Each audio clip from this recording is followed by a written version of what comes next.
Buen día. Hoy vamos a presentar lo que es las relaciones intra e interespecífica. Y el equipo está conformado por María Guadalupe Martínez, Tzitziki Máximo, Ismael Barajas Díaz, Estefanía Hernández y Alicia García Juárez. Comenzaremos con el tema que es la simbiosis. Y podemos definir la simbiosis como la estrecha relación de convivencia que se establece a nivel ecológico entre dos individuos de diferentes especies que se encuentran en contacto directo entre ellas con el objetivo de obtener un beneficio de dicha unión. Estos dos organismos implicados se denominan simbiontes, o si bien son de distinto tamaño, el que es más grande se denomina huésped y el más pequeño simbionte. Las relaciones simbióticas se pueden clasificar en función de varios factores, como por ejemplo, por cómo sea la relación de simbiosis que se produce entre dos individuos, la cual a veces es imprescindible para la vida. Con ello queremos decir que no en todos los casos las dos especies salen beneficiadas.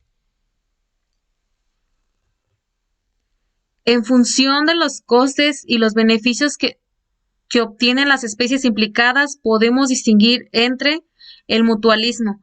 Se suele utilizar como sinónimo de simbiosis, aunque no es exactamente lo mismo. Las relaciones mutualistas son aquellas en las que los dos organismos implicados obtienen beneficios. Comensalismo. Poco habitual en la naturaleza. Una de las especies se beneficia de la otra, aunque no llegan a perjudicarse, pues no se supone ningún problema a la especie huésped. Parasitismo.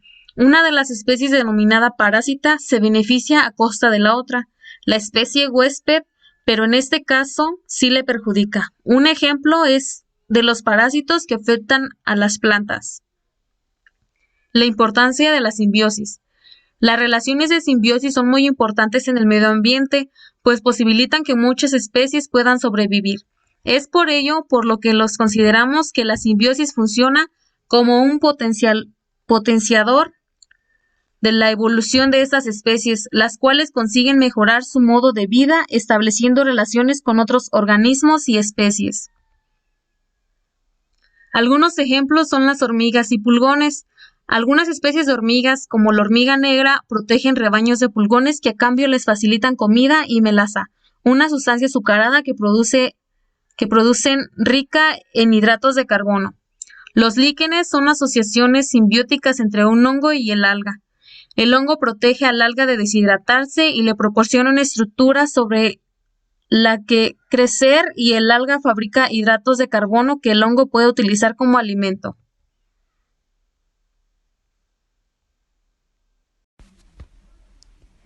¿Qué es el parasitismo?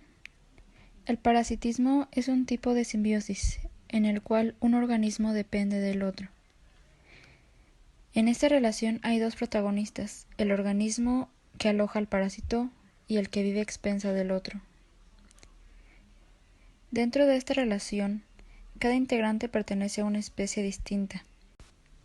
El parásito necesita vivir en el huésped para conseguir alimento o material genético. Es por ello que se necesita al huésped, para que éste le pueda aportar enzimas digestivas o materiales que estimulen a desarrollarse y reproducirse. Los parásitos son clasificados como fitoparásitos cuando parasitan a las plantas y zooparásitos cuando infectan a los animales. Un ejemplo es un parásito facultativo, que es una especie que es capaz de vivir a través de otra forma de vida además de la parasitaria. O los obligados, que no pueden vivir fuera del huésped, pues dependen totalmente de él.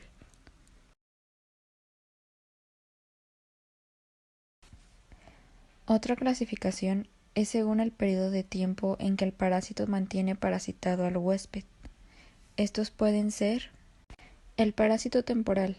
La fase de parasitación es temporal y solo ocurre sobre la superficie del animal, nunca en su interior. El parásito se alimenta de sangre o piel.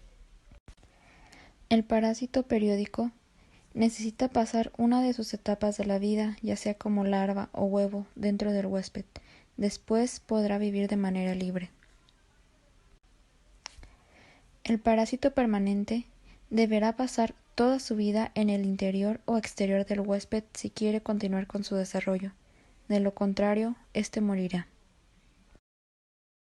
El comensalismo. El comensalismo se define como la relación entre dos organismos de especies distintas, donde uno de ellos sale beneficiado y el otro no obtiene nada. Una de las características importantes es que la interacción comensalista es intraespecífica, por lo que se genera entre individuos de especies diferentes. Se beneficia positivamente solo uno de los actores involucrados en la relación, como ya antes se había mencionado. Otra característica es que en este tipo de interacción el socio del individuo ni se beneficia ni se perjudica. Algunos tipos de comensalismo son la foresis. El término hace referencia a la relación que establece entre dos especies cuando una de ellas transporta a la otra, donde en la mayoría de los casos el transportador ni siquiera es consciente de que está transportando a otro ser. El inquilinismo ocurre cuando una especie ocupa el cuerpo de otra para vivir sin suponer ningún tipo de molestia. Y la metabiosis. Este tipo es muy común entre el reino animal. El mutualismo en ecología es un tipo de relación entre especies o relación interespecífica en el cual los dos individuos involucrados obtienen un beneficio mutuo. O sea, que este beneficio no va a ocasionar daños a ninguno. Cabe mencionar que el mutualismo se va a desarrollar entre individuos de diferentes especies, ya que si fuera entre dos especies iguales se le conocería como cooperación. Las relaciones de mutualismo son muy importantes en las dinámicas ecológicas. Estas las veremos más adelante, ya que nos habla que es el aprovechamiento máximo de los recursos naturales disponibles y que nos van a llevar a una toma de evolución. Los tipos de mutualismo son recurso-recurso, que nos habla que las dos especies involucradas en la relación obtienen el mismo tipo de recurso. Por ejemplo, ambas obtienen un alimento que no podrían conseguir por sí mismas. El siguiente es el servicio-recurso. Una de las especies se beneficia de un recurso y ofrece un servicio. En este caso, pues la energía eólica, ya que este instrumento nos ayudará con la energía del aire, aprovecharla y crear energías como la eléctrica. Servicio. Ambas especies se benefician por un servicio que ofrece la otra. Un ejemplo sería la polinización, ya que nos habla que la relación específica entre un animal y una planta angiosperma. Las plantas angiospermas son las que tienen flores con estambres, órganos reproductivos masculinos, y carpelos, órganos reproductivos femeninos. Las flores que tienen estambres son las que tienen el polen, el cual debe llegar a los carpelos de otras flores para lograr la reproducción de la planta. Nos dice que ciertos animales funcionan como polinizadores, es decir, como transportadores de polen de una flor a otra, y así crear la reproducción de las plantas, creando un fruto una semilla. Los polinizadores pueden ser abejas, avispas, hormigas, moscas, mariposas, escarabajos y aves. También nos habla que algunos mamíferos pueden ser polinizadores, como los murciélagos, algunos marsupiales, roedores y micos. Esta es una relación de servicio-recurso, que como lo mencioné antes, ya que los animales ofrecen el servicio de la polinización, mientras que las plantas ofrecen el recurso del néctar o polen, y estos mismos se van a alimentar de estos. Lo quise representar en la imagen que vemos en movimiento ahora mismo, que la abeja pues llega a la flor y comienza este proceso, ya que va a transportar y ayuda a la reproducción básicamente de la planta, ya que la planta por sí misma no se puede reproducir. Buenas tardes, a mí me tocó presentar lo que es el amensalismo. El amensalismo es una relación biológica que se establece entre dos organismos, en lo que uno impide al otro que crezca y se desarrolle. El amensalismo es el individuo que se ve más más perjudicado suele ser el de menor tamaño o el más débil, mientras que el otro organismo ni siquiera registra su presencia.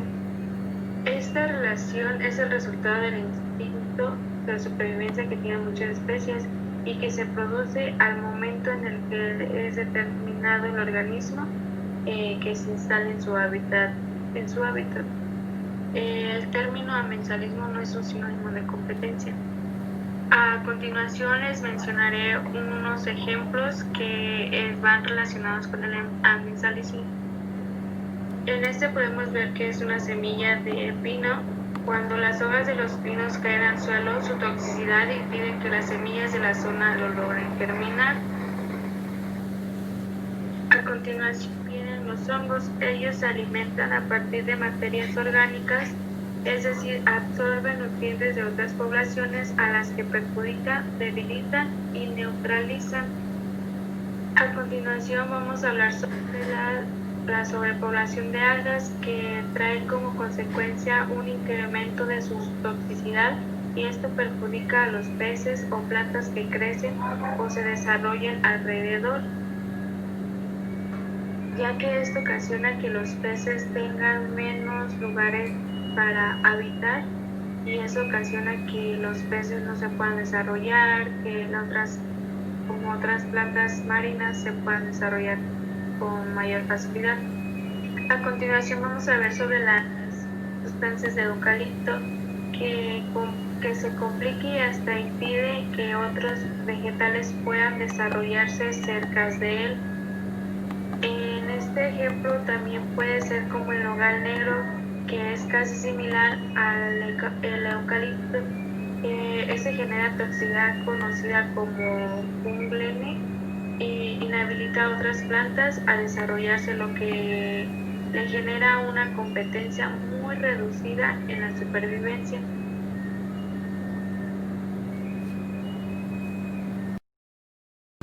Hola, buenas tardes. También me tocó el tema de la protocooperación.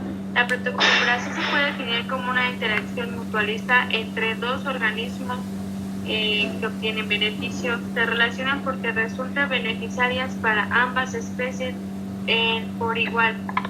La protocooperación aparte se enmarca dentro de las relaciones mutualistas no simbióticas, ya que los organismos no dependen de la relación para su supervivencia, sino que la establecen porque les aporta beneficio a ambos. En el caso de que ambos individuos poseen un tamaño similar, pueden intercambiar alimentos, nutrientes u hormonas, beneficiándose ambas. A continuación les vamos a mostrar a unos animales, plantas que nos podemos encontrar en el transcurso de la protocooperación. En este aspecto nos basamos más en los insectos y las flores. Una gran diversidad de insectos como las mariposas, las abejas, los abejorros se alimentan del néctar de las flores. El cuerpo de estos insectos resultan impregnantes con el polen al acercarse a las flores para alimentarse. Al volar, transportan el polen hacia otras flores, favoreciendo la polinización en la cruza. En la siguiente diapositiva nos vamos a basar en las aves y los mamíferos. Estas aves, con los picabulles que pueden posar sobre el cuerpo de los grandes mamíferos, como rinocerontes, jirafas, elefantes, búfalos, y los alimentos de parásitos indeseados en estos animales como las pulgas y las garrapatas. Esta se basa en la protocooperación entre peces. Hay peces que son limpiadores de otras especies de peces más grandes. Este tipo de relaciones son comunes en los arrecifes, donde los peces más grandes acuden para ser limpiados. Uno de estos casos es el de los peces piloto, que se alimentan de los parásitos y restos de la comida. Restos de la comida que dejan los tiburones. También pueden limpiar las bocas de los tiburones, que nunca se los comen porque saben que obtienen este beneficio de ellos.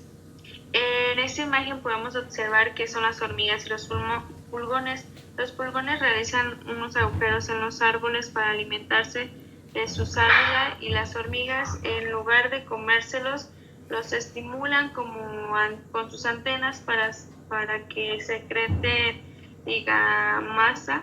Las hormigas protegen a los pulgones de los depredadores de manera que ambas especies se benefician, pero las plantas mueren.